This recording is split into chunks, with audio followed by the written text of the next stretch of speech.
भाजपा छोड़कर कांग्रेस का दामन थामने वाले नेताओं पर अब तक कोई ठोस कार्यवाही नहीं हुई। अवसरवाद की राजनीति सारंगढ़ बिलाईगढ़ जिले की राजनीति में इन दिनों जबरदस्त उठापटक देखने को मिल रही है। भाजपा छोड़कर कांग्रेस का दामन थामने वाले नेताओं पर अब तक कोई ठोस कार्यवाही नहीं हुई। ये बागी नेता न सिर्फ पार्टी के अनुशासन को चुनौती दे रहे हैं, बल्कि अपनी राजनीतिक महत्वाकांक्षा के लिए भी दल बदलने में देर नहीं कर रहे। यहाँ के अधिकांश नेता अवसरवाद की राजनीति कर रहे हैं। चुनावी समीकरण के अनुसार दल बदलना अब सामान्य बात हो गई है।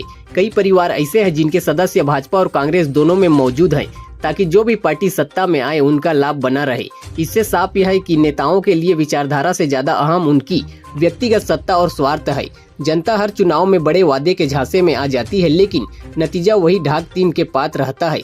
नेता अपनी कुर्सी बचाने के लिए पार्टी बदलते रहते हैं और जनता हर बार ठगी महसूस करती है। सवाल यह है कि क्या इस राजनीति अवसरवाद पर कभी अंकुश लगेगा या जनता यूं ही चली जाती रहेगी? देखें ब्यूरो रिपोर्ट। ये बड़ी दुख की बात है कि अभी जो पंचायत चुनाव संपन्न हुआ उसमें सारंगढ़ जनपद पंचायत में भारतीय जनता पार्टी के निर्वाचित जनपद सदस्यों की संख्या पूर्ण बहुमत में था और बरमकेला में भी कमोबेश वही स्थिति था, लेकिन दोनों जगह हम असफल हुए। इसके पीछे एकमात्र कारण है कि दूरदर्शिता और राजनीतिक सूझबूझ, राजनीतिक परिपक्वता का अभाव। दो लोग नेतृत्व कर रहे थे, उनमें राजनीतिक परिपक्वता का अभाव दिखा, राजनीतिक सूझबूझ का अभाव दिखा और उनकी भूमिका पहले से भी संदिग्ध रही। ऐसे लोगों की पार्टी निष्ठा के उनका सवालिया भूमिका पहले से भी रहा है। तो ऐसी स्थिति में तो ये जो हुआ बहुत दुखद हुआ, लेकिन होना नहीं चाहिए था, लेकिन असंभावित था। और इसके लिए पूरे क्षेत्र के कार्यकर्ताओं में एक आक्रोश है।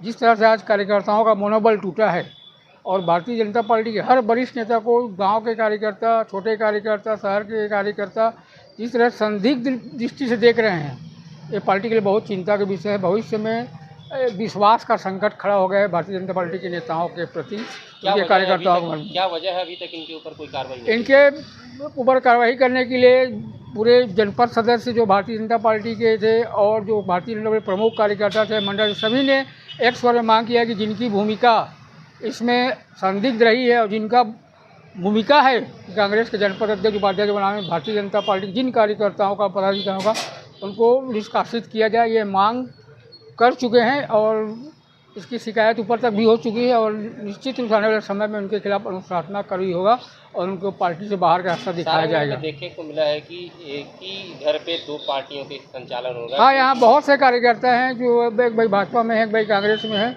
और दुखद और विडंबना ये है कि भारतीय जनता पार्टी के जो कार्यकर्ता हैं वे कांग्रेस के स्लीपर सेल की भूमिका निभाते हैं, कांग्रेस के पक्ष के लिए कार्य करते हैं, लेकिन जो कांग्रेस के ही कार्यकर्ता हैं वे भारतीय जनता पार्टी को कभी लाभ नहीं होता, भारतीय जनता पार्टी लाभ नहीं पहुंचाती। जैसे किसी घर में दो लोग, एक भाजपा एक कांग्रेस में है, तो उसका लाभ कांग्रेस को ही मिलता है, भाजपा को नहीं मिलता कि चलो फलना परिवार के व्यक्ति कांग्रेस में है तो उसका लाभ भाजपा को मिले, ऐसा नहीं होता।